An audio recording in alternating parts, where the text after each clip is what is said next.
We're the Meltdown here with another episode review and really a series review. I would say season review, but I think this is the last season of this. We will see. Maybe I'm wrong. The Acolyte, Season 1, Episode 8, the finale. It is finally here. Hopefully after all of this, we can go back to being friends again because the Acolyte has divided us just a little bit here on this platform. I am Tim Melton, Meltdown host. That is John Lunsford. Over there, I use the Force. He uses the thread. But we are still trying to remain friends throughout all this. And then we have our Padawan, Mr. Tyler Lionel Johns, back there in the corner, who has also been enduring this Acolyte series.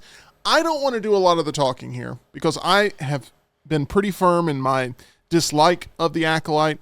Episode 8 didn't do much to change that for me. I thought some of the fight scenes were pretty cool, even though they were interwoven with fight scenes that I thought were less spectacular.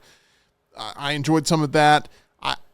Plagueis, I feel like, is wasted in this episode by just sort of being seen and really having no point other than fan service of being thrown in there.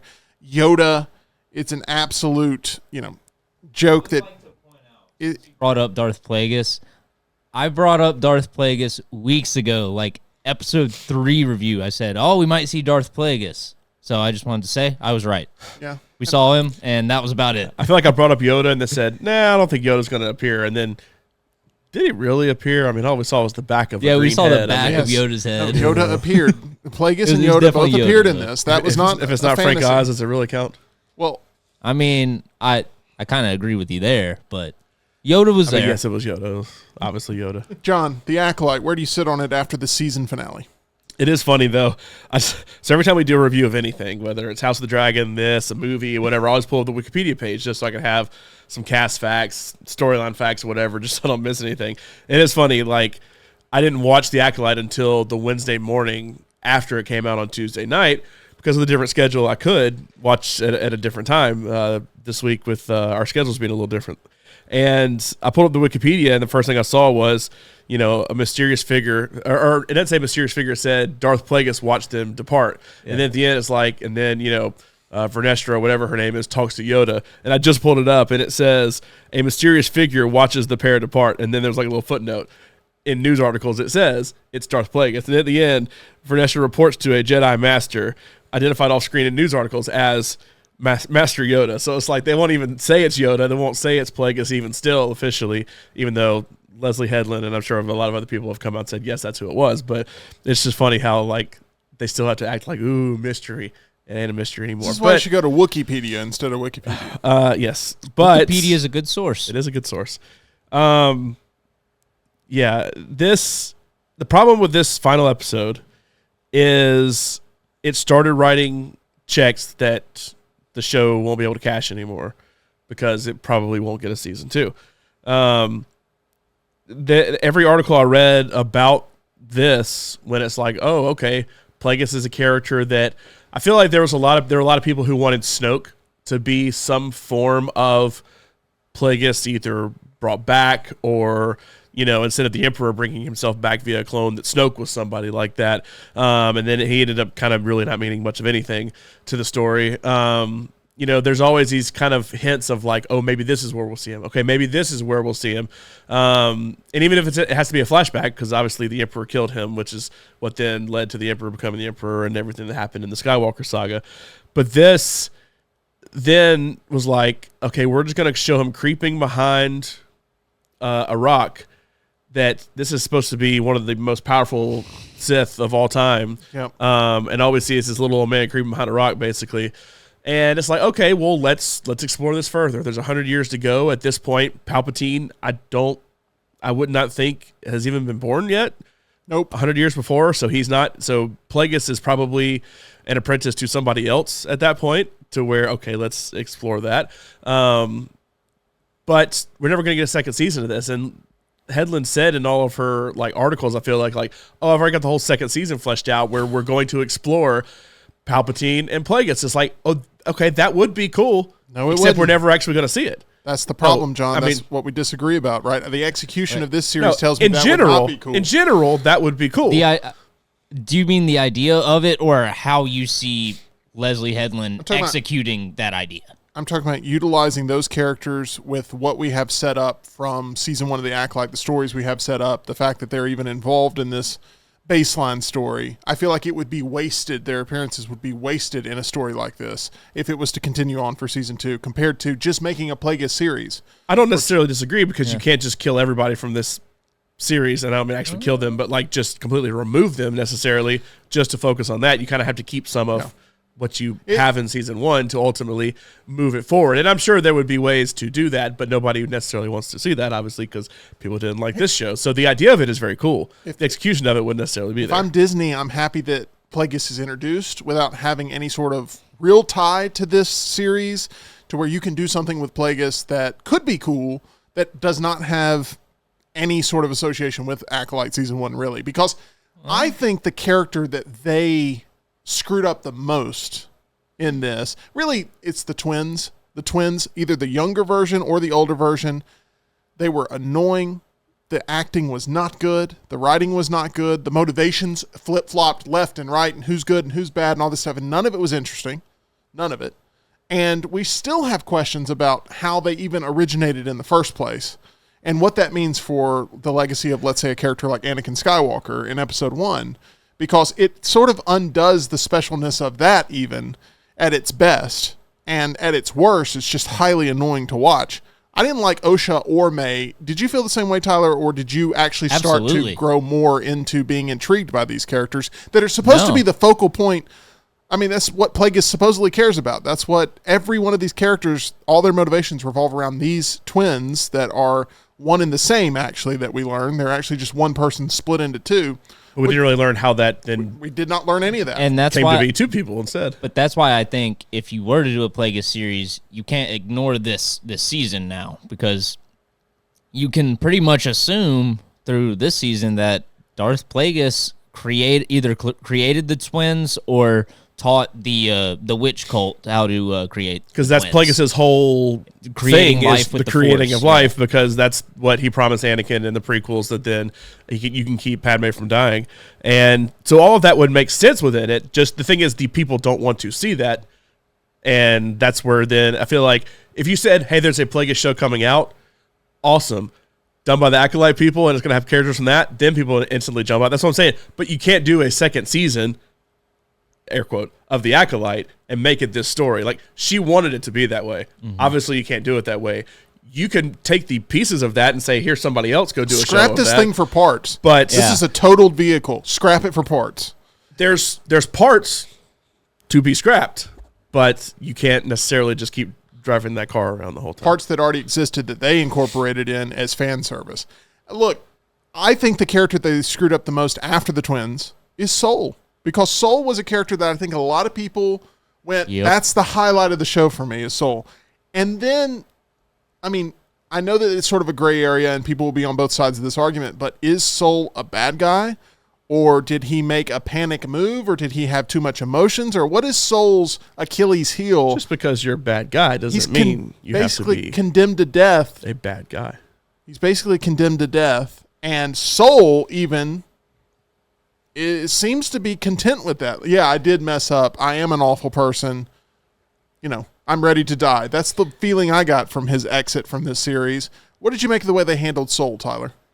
Oh, man, it's difficult to say, because at first I really did like this character, and it seemed like he would be the one shining light in this whole series.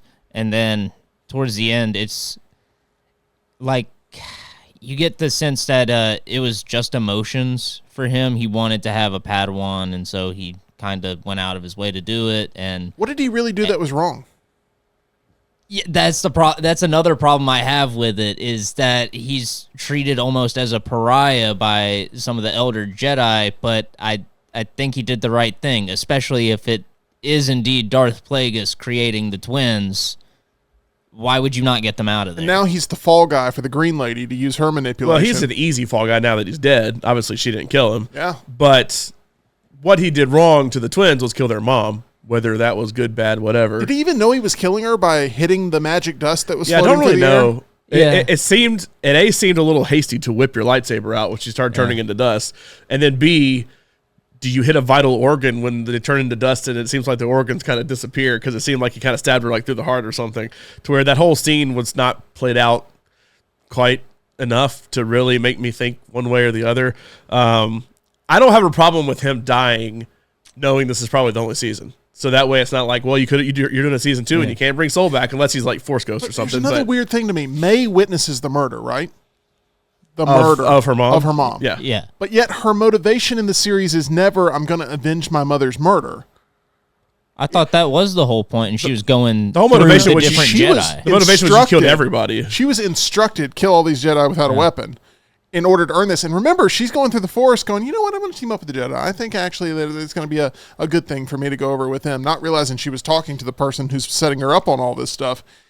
I just think it's a paper-thin motivational plot that doesn't connect with the twins, with Soul, and with this witch cult, and with Plagueis. And I don't think these things connect as well as maybe Hedlund thought they connected. Or at least it didn't come across on screen as if it connects. Her May's motivation makes sense because we see they all are dead. And so you clearly are trying to avenge your mom.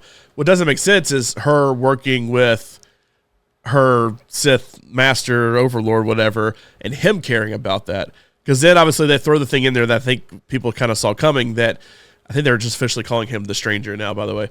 Like he was Vernestra's like Padawan that then ended up turning rogue, that I assume somewhere in their mind and in the second season that isn't going to exist, that I hope would explain that maybe that's all connected together.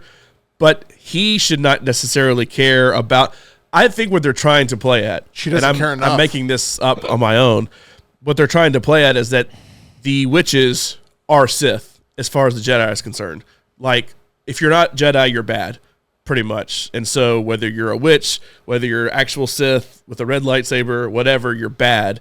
And that's what they're trying to get to. And that, I guess people like Soul are trying to say maybe there's a little more gray area in between, that we should try to bring everybody back on our side. One of the things I didn't like about Soul and this whole thing was his desperate need for Osha to be his Padawan. Like, it seemed very unwarranted for, I have to take this girl to come be my, because like even I would have actually probably liked it more, and this sounds really stupid, but it would have at least given more motivation if when they took her blood, because they say something like her M count's high or something like that, but if they had actually said the word midichlorian like the way they did with Anakin, because at least that's built into lore of like, holy crap, have you seen this person's midichlorian count? They know it's a device. We need to bring that in. We need to bring this person in, because that was Anakin's whole thing. It was like, holy crap, have you seen? It should have gotten Jar Jar to come take a blood sample. He's going to be that super really powerful. United people. But at least it's at least something that exists, whether you like it or not. It's in canon that exists. That there's no motivation. There's at least motivation with Anakin of like, holy crap, this dude's got a lot of force in him. Let's try to bring him in. Take the scene of May saying she's going to join the Jedi because that's the right thing to do or whatever, and then they won't hurt her because what she knows she'll unveil and all that. Take that scene out of the series, and her character arc is stronger. But I didn't buy the motivation that she was there to avenge her mother at any point in this series, really, as being her main motivation. Maybe towards the end they sort of pigeonhole that in, but it just didn't seem like that was the thing that she really wanted to do. And I'm happy this is over for the sake of Star Wars. That's my big overwhelming feeling right now. I'm happy this is done because the damage can stop and they can start to repair it, and we can get the Mandalorian movie or whatever to try to get everybody back on track. Andor Season 2. Andor Season 2 may get some people back on track, even though the watch hours on that aren't nearly as high as some of the other series. I am thinking right now that Disney Star Wars is in worse shape than it was going into The Acolyte. And there's a lot of people right now going, you know what? Perhaps I was too harsh on The Last Jedi because I like The Last Jedi way more than I like The Acolyte. And at least it's making The Last Jedi, I guess, more popular. The Last Jedi was good. I like The Last Jedi. I really did. But there's all different types of division points in Star Wars fandom. And we talked about this, really, the state of Star Wars last episode review. And there's a lot of people that are never going to be brought back as long as Disney is the one running this. But also Disney is to blame for chasing a lot of people off. So it's two-edged lightsaber here. Tyler, final thoughts on the Acolyte Season 1, maybe the final season we get. I would think it would be. Was it worth $180 million? Absolutely not worth the amount they spent on it, the amount they spent to market it. Yeah, this puts Star Wars in rough shape, in my opinion. It's getting to where I think they've got one more shot to really win people over before you start looking at the bigger picture of the acquisition of Lucasfilms, and if even that was worth it. But small notes, I did like this episode more than the majority of the series. I thought the fighting scene between Soul and the Stranger, somehow a worse Stranger than Strangers Chapter 1. I thought that was pretty good. Smilo Ren. Smilo Ren, that's good. I would make a joke, but I ain't never seen that movie. I thought that fight scene was good until they started intercutting it with May and Osha doing one of the worst fights I've seen in the series. And then, but the one caveat to that was the match cut where I guess May and Osha were fighting and they kick and their feet meet in the middle, and then it cuts to lightsabers doing that. Thought that was a solid match cut. I liked the Kyber crystal bleeding. That was a cool bit of lore. I don't think multicolored lightsaber corrupting coming out it. of it. Yeah. So, John, final thoughts here on the Acolyte, because I have heard a lot of, well, it could be really cool if they go this direction down the line throughout the series. Now we are at the end of this season. You're saying it could be cool if they handle season 2 appropriately. The ideas of what these stories could be is very cool. Not an insult to you, just saying that that's what you've been doing this entire time. It could get better. It could get better. It could get better. Eventually, you just have to be better. And the Acolyte never got there. And I don't think it's going to be given a chance in season 2. We agree on that. There will be no season 2 of this show. So what will be the legacy of the Acolyte 5 years from now when people look back? How often do you think about the Book of Boba Fett? Not very often at all, minus the fact that I really thought they did a great job bringing Luke Skywalker into that with the technology that they used to show. But you don't think about that hardly at all, because Luke was also in The Mandalorian too. That aspect of Luke was also in The Mandalorian too. And you don't think very much about that at all. You're right. I don't think very much about that at all. I'm just saying, you don't think much about that, but I would say Boba Fett is one of the most iconic Star Wars characters that exists.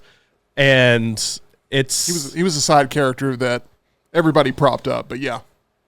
Everybody props him up because he's one of the most iconic characters. he's one of the most iconic I'm not saying he's like the character, but everybody... He's also definitely not a major character. No, he's not a major character, but favorite he is one of those fan favorites. He's one people want the action figures of. So from Book of Boba Fett back to the Acolyte, how will people look at the Acolyte 5 years from now? I'm making a point. I can't wait to hear it.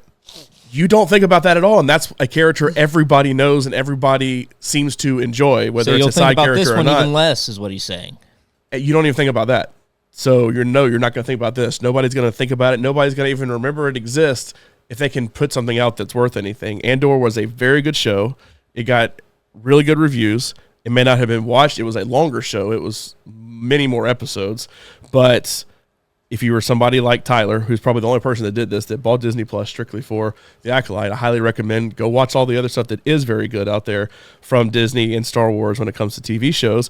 But 5 years from now, people are going to forget The Acolyte exists. And if Star Wars dies, it's not only The Acolyte's fault. There's a lot of things that goes to it. But I hope for the sake of Star Wars, you're right. I hope people do forget about this. I worry they're not going to. I worry 5 years from now they'll go, oh, that was really a turning point. I think if something else bad happens, show, movie, whatever, everybody's going to be like, yeah, and remember X, Y, and Z that also happened, but this is going to be lumped in with Rise of Skywalker. It's going to be lumped in with, oh, they ruined Boba Fett with the Book of Boba Fett. Oh, this is going to be lumped in with whatever. It's not going to be like, well, The Acolyte, everything was swimming before that. So this is just one. If we did a Luntz's list of strongest characters in the series, who would be number one? Who's like in your opinion, the big winner of the series, the big breakout character, the one that everybody goes, that's a really interesting character? In Acolyte? In the Acolyte. I liked Soul. I didn't love Soul. But honestly, I want to know more about the Stranger. He was probably my favorite character from it overall when it was all said and done, because there isn't enough mystery that you don't have bad storylines, because you don't have much of any storyline. The whole thing with May and Osha, all the holes that are being poked in it is all because of a bad storyline. Do you prefer him more when he's in the full Sith regalia or when he's skinny dipping? I don't like that helmet personally. I don't dislike the helmet. I mean, is it Darth Vader? No. Is it Kylo Ren? No. But I don't dislike it. I like the look of it. The biggest thing this does is it makes me want to have a show or movie or whatever that's solely focused on the Sith. Like, they're always secondary characters. The Sith is always secondary. Isn't that what this show promised to be? I don't really know what this show promised to be. I thought that was exactly what the whole pitch of the show was years before it actually came out. I mean, they do end up. We're going to finally show a show from the Sith perspective. They do finally end up bad, I guess, but or Osha ends up bad at the end. But like, it does make me want to see, like, from the Plagueis side of things, from the Stranger side of things, whatever it may be.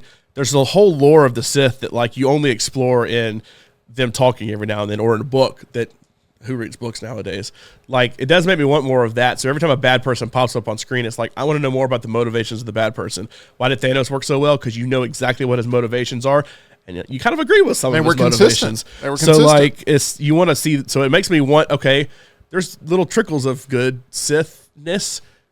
Show it all to me. Let me actually see it. Now, these people don't have to do it, but as just Star Wars in general, show it to me. Best thing about the Acolyte was the lightsaber hilt poster with all the blood coming out of the lightsaber 100%. hilt. And since then, it's been all downhill for me personally. It kind of played out in that final lightsaber when she, like, corrupted it into red. I feel like that kind of played into the blood thing a little, with the red coming out. A little bit. Like a little bit.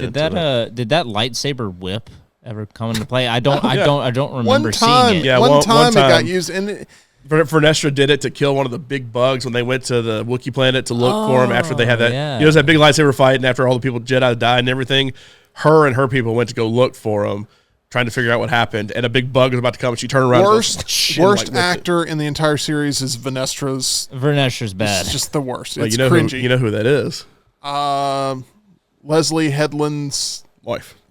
There you go. That makes a lot of sense. Oh. Okay, we're going to end the Acolyte with that. I'm so happy that, like John has promised, we won't have to talk about this thing either now or 5 years from now. I'm just looking forward to, if there is a second season, we don't have to talk about it. There will not be I a can second just go season. home and watch it in secret. Yeah, exactly. I have my secret society that watches it and then moves on. Will there be my bookie odds on whether or not there will be an Acolyte season 2? I would probably take the yes odds, only because they would be so astronomically low that it's like, I'll win some money if there is a second season. Yeah. It's like, those plus 10,000 odds, you can make bank. Go to mybookie.ag, promo code next round, and who knows, there may be odds on that.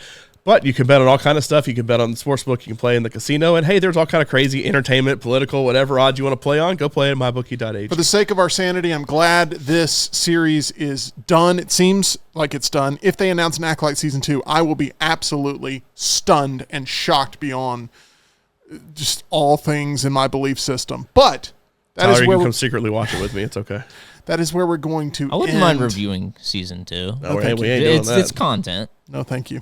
That's going to be it for our Acolyte Season 1 reaction series. What did you think of the Acolyte season that was? Maybe I'm way off and you absolutely loved it. Maybe John is going through all the different hoops he can possibly go through to defend it.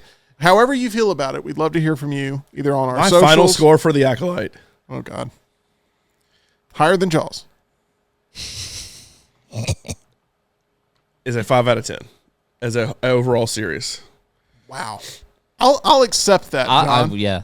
I'm actually surprised. I was expecting like 6.5. I was expecting at least something that was above an F for you, but that is an F. That is a failing grade, and it's about time that we got there. It took only 8 episodes of this show to finally get to the point that this is a failing show. So that is going to be it. A kumbaya moment here to end this. Make sure you're subscribed here to The Meltdown for all the future Star Wars discussion that we'll be having, as hopefully the franchise can find its footing in the years to come. I'm Tim Melton. That's John Lunsford. Tyler Johns. Make sure you like this video and subscribe.